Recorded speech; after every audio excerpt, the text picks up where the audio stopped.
Isaiah chapter 32. Looking forward to our study together tonight. I hope everybody had a good, restful afternoon.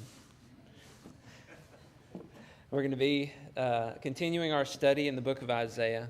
We've been looking at all that God has revealed to us in this book. It's just been packed full of a lot of messianic types of pictures and Christianic pictures of us that we see in the Old Testament, written 750 years before Christ even came to the earth. God reveals that He knew exactly what He was going to do and how He was going to do it, and the plans and the desires that He had for each and every one of us.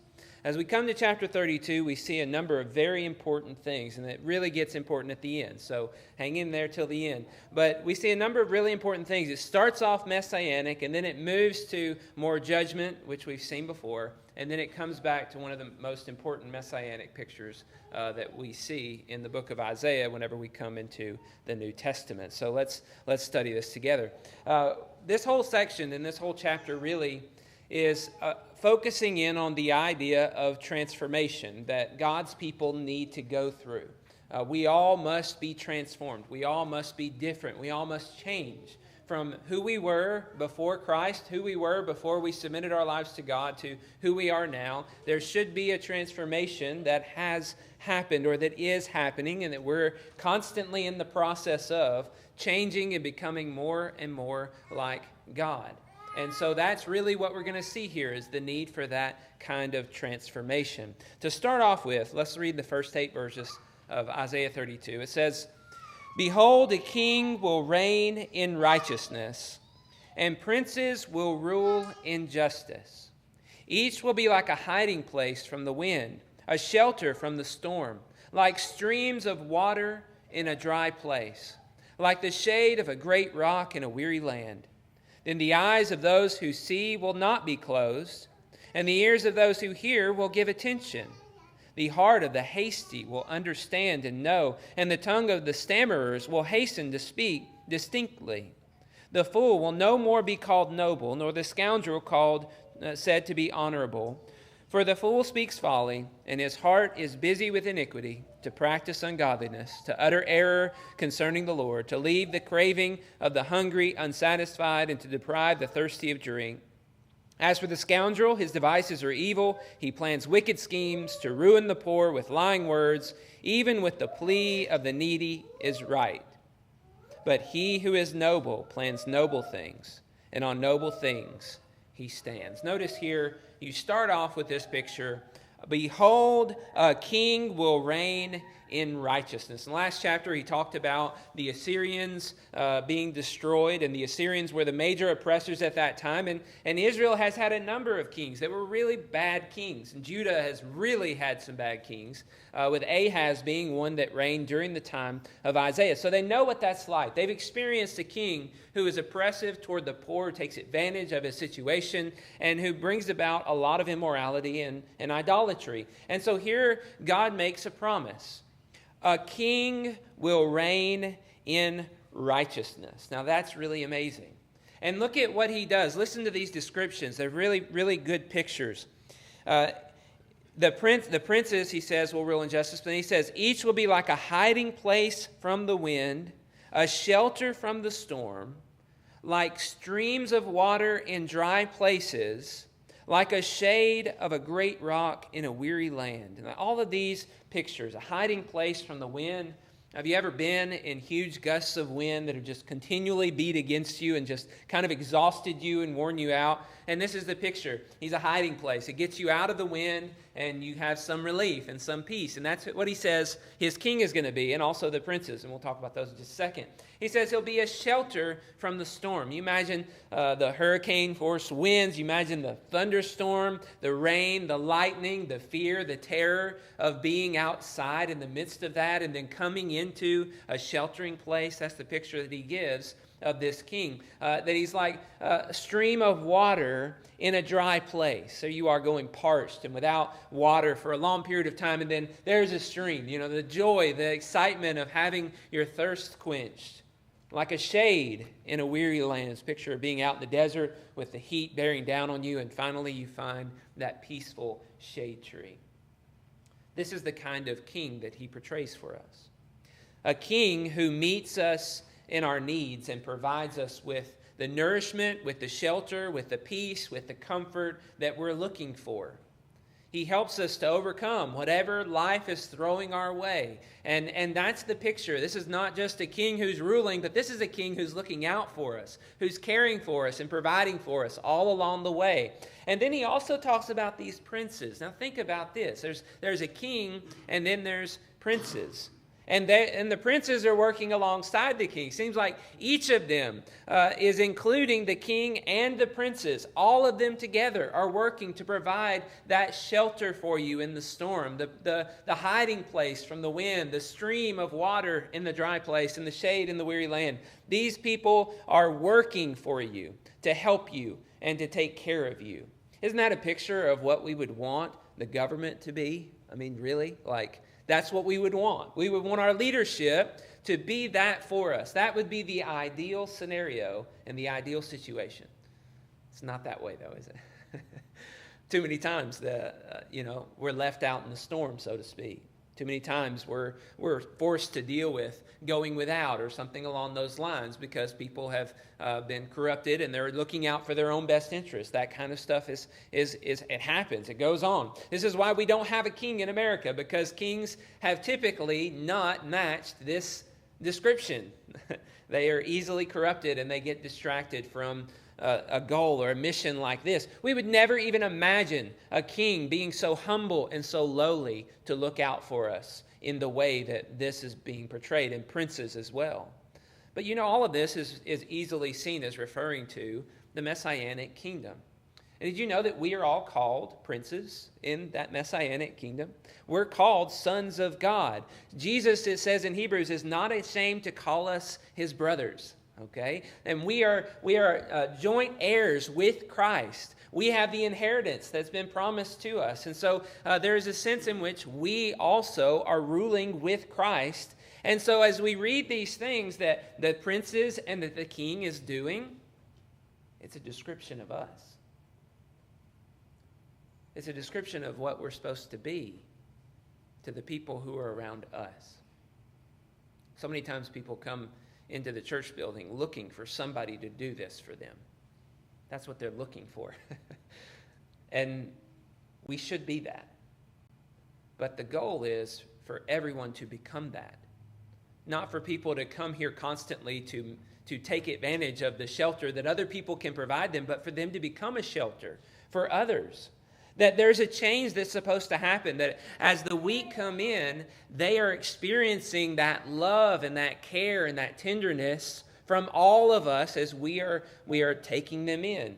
And that as they are receiving that, they are restored, they are renewed, they are replenished, and then they are able to change and they are able to be strengthened, and they are able to also shelter other people from the storms that they're going through in their life.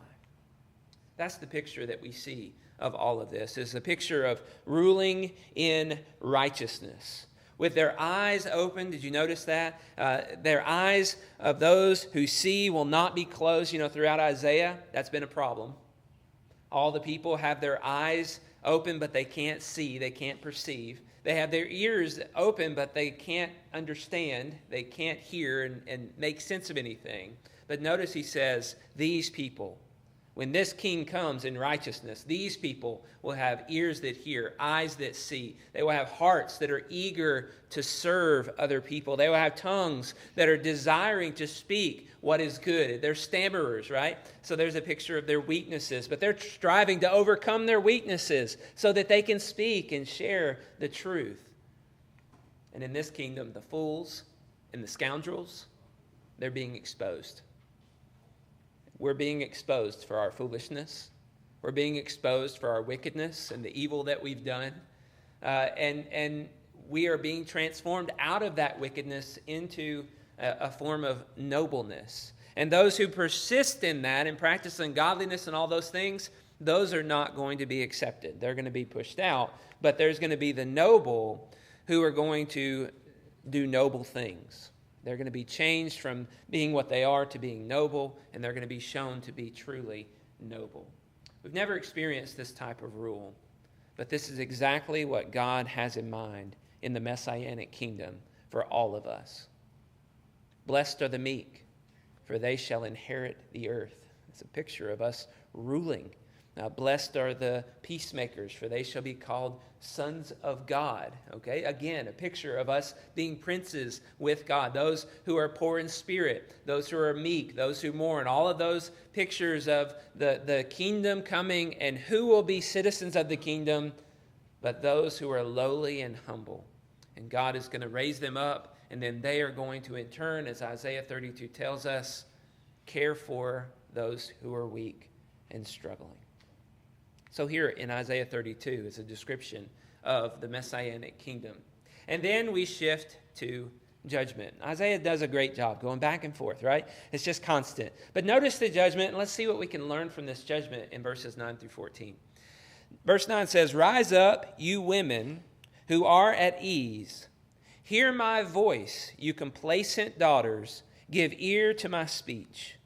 In little more than a year you will shudder, you complacent women. For the great harvest fails. The fruit harvest will not come. Tremble, you women who are at ease. Shudder, you complacent ones. Strip and make yourselves bare, and tie sackcloth around your waist. Beat your breasts for the pleasant fields, for the fruitful vine, for the soil of my people growing up in thorns and briars. Yes, for all the joyous houses in the exultant city. For the palace is forsaken, the populous city deserted. The hill and the watchtower will become dens forever, a joy of wild donkeys, a pasture of flocks." So now God focuses in on these women, these complacent women. We don't really see a whole lot of instances where he focuses in on women. It does happen from time to time, and there are plenty of examples that we can find. In Isaiah, earlier in Isaiah even, these kind of women, the daughters of Jerusalem, were mentioned. But notice here they're talked about as women at ease.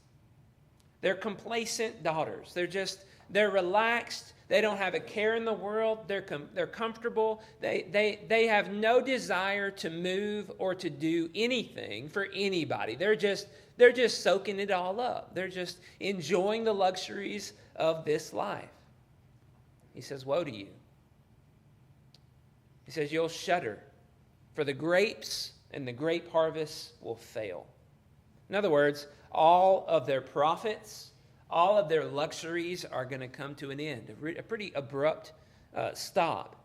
In Song of Solomon, we see this picture of the woman, the Shunammite, having her own vineyard, and he is tending to her vineyard. Women often had vineyards, and here's this kind of picture of them having these vineyards and this prosperity, and they're just so complacent. They feel like they got everything taken care of. Life is easy. They're relaxing in their beach chairs, and they're soaking up the sun and just enjoying everything. They don't have to do much of anything anymore.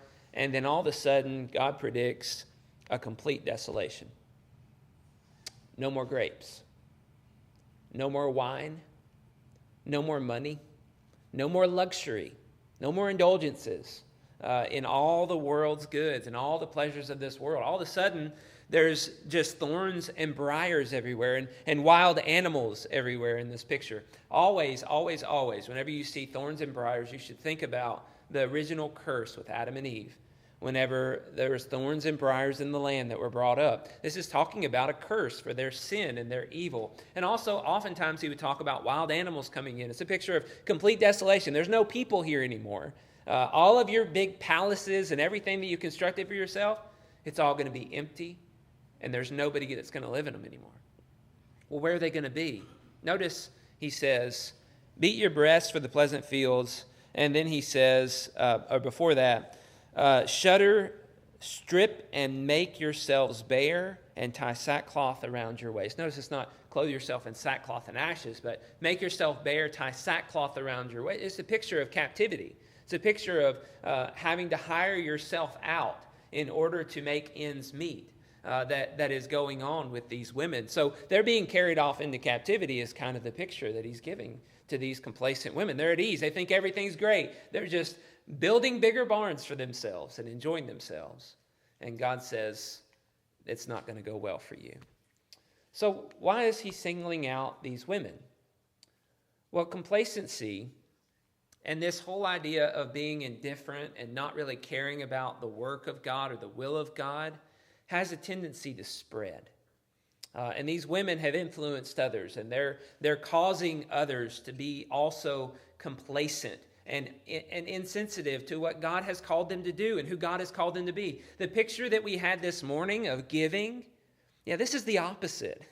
These people have no care or concern for anybody else except for themselves.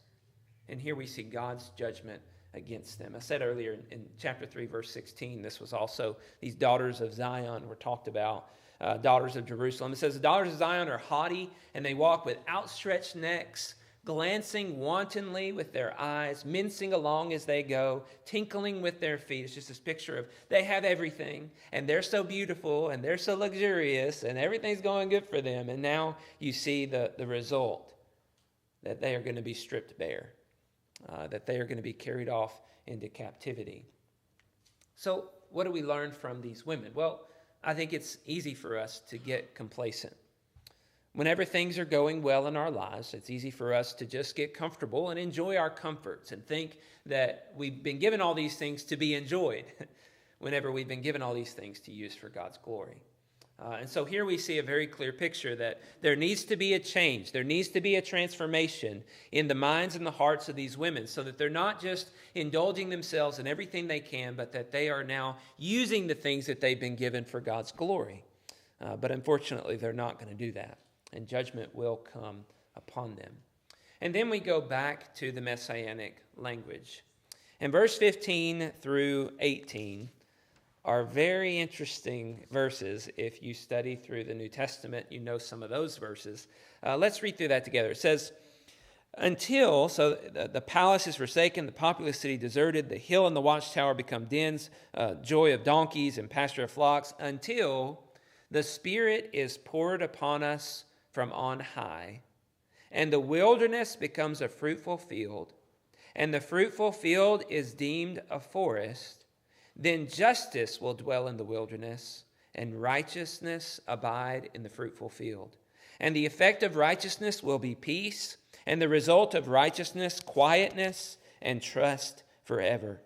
My people will abide in a peaceful habitation, in secure dwellings, and in quiet resting places. So here's this picture. God says he's going to cause it to be deserted. He's going to cause it to all be desolate until he pours out his Spirit on the dry ground. Interesting. What is that about? What does it mean? Why is he saying there's an outpouring of his Spirit?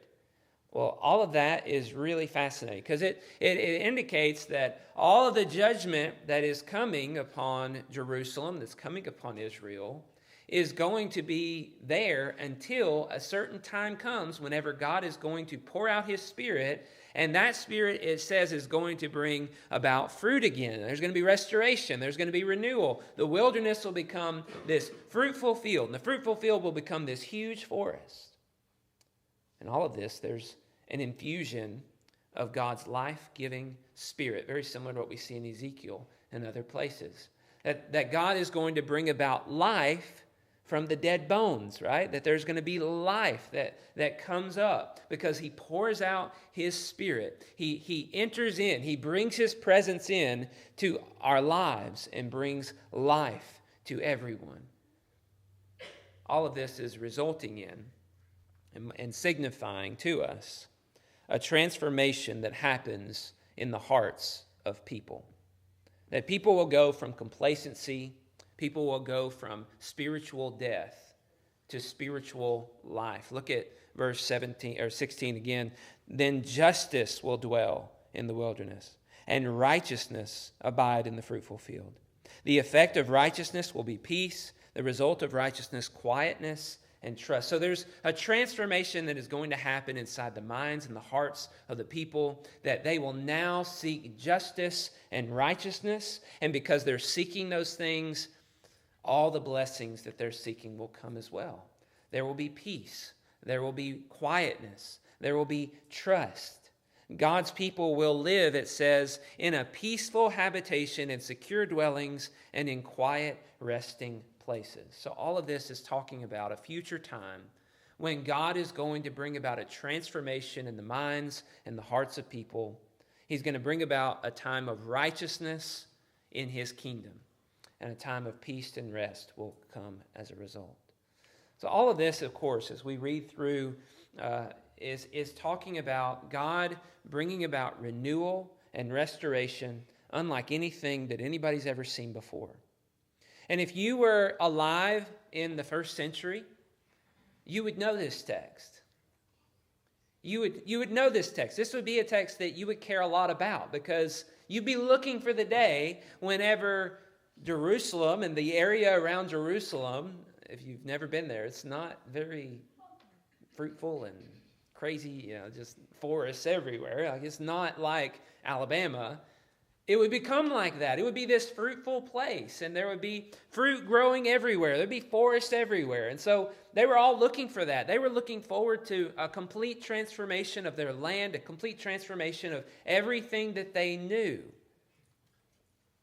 when Jesus comes onto the scene.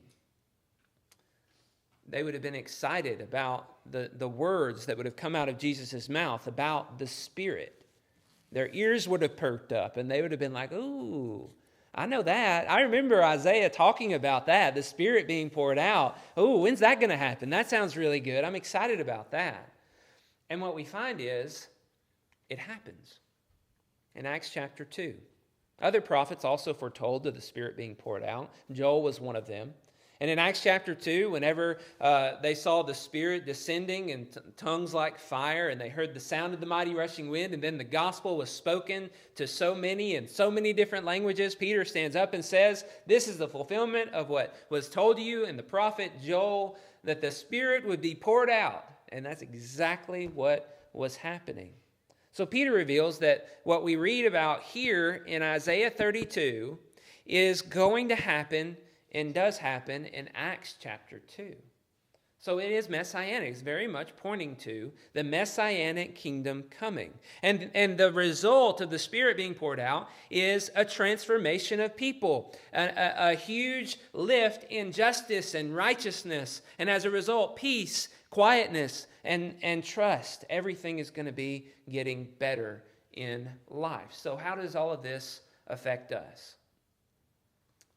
Well, every single one of us who are willing to yield our will to God's will, our spirit to God, will find transforming, fruit-bearing power at work within us.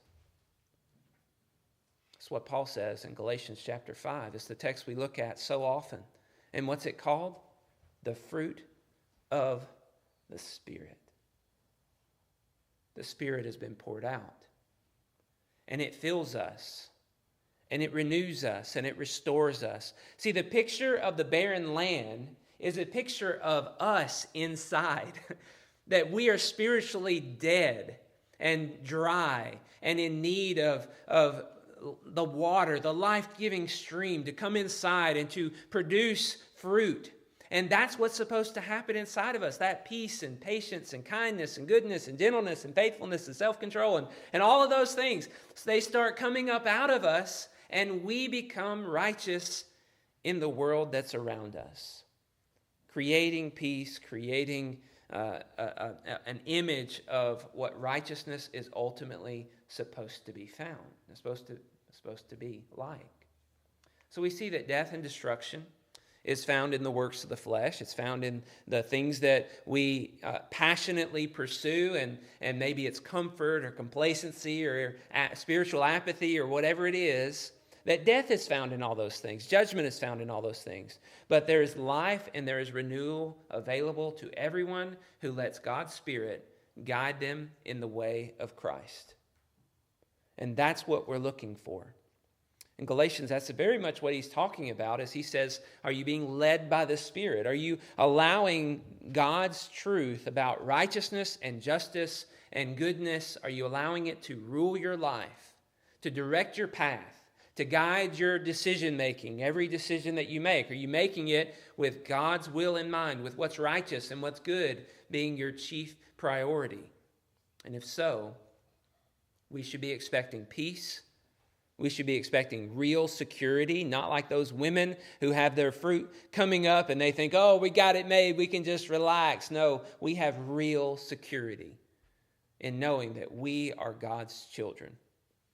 And we have a role to play in the kingdom of providing the shelter that's needed from the wind, from the storm, the nourishment, and the life-giving streams are supposed to flow out of us so that we provide what's needed spiritually for others to be made alive. This is what's supposed to happen inside of each and every one of us. We receive the gift of the Spirit as we're baptized. The blessings of God are synonymous with that. God loves us. He cares for us. He makes us his child. He's with us, and he provides for us. And that's supposed to be something that we choose to walk in, the ways of God, doing all the things that he desires for us to do. So if you want to receive the Spirit, you want to be led by the Spirit, you want to be inspired by the truths that he's given to us, then you understand his will for you in your life, and you let his will, as it's been revealed to us through the Scriptures, you let it be your guiding light. You let it be your decision maker. You have to know it and understand it, and then let it be the reason why you do everything you do.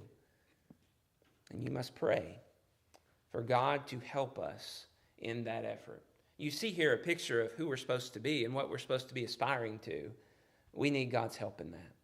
And we need to be hungry to understand that more. We need to be studying our scriptures daily to try to grasp all these concepts. And we need to be working on our ability to be truthful and to speak what is true clearly. Maybe we're stammering, maybe we're stuttering, but here's the picture that we have, that those who are stammering are seeking earnestly to speak clearly in a way that others can understand.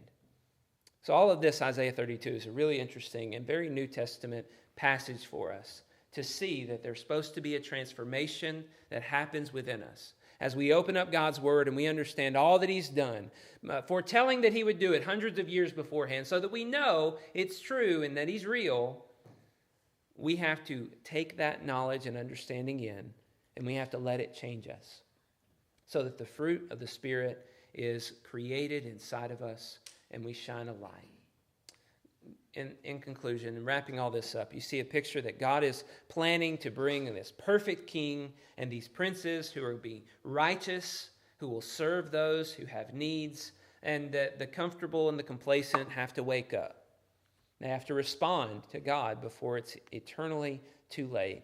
And then we see that the Spirit has been poured into our hearts, that we now have received understanding of the love of God, and that it's bringing about a transformation and a renewal in our lives.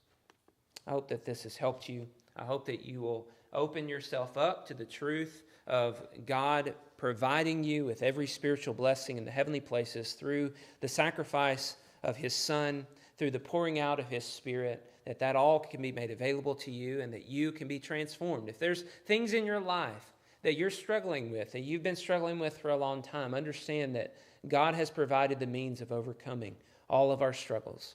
And he expects us to be more and more like him. And then as we're becoming more and more like him, he expects us to provide for the needs of those who are around us, to put others before ourselves, and to be like Christ on the earth. If you're here today and you're not submitting your life to Christ, we want to encourage you and help you in any way we can. And we hope that you will let us know what you need. Please come as we stand and as we sing.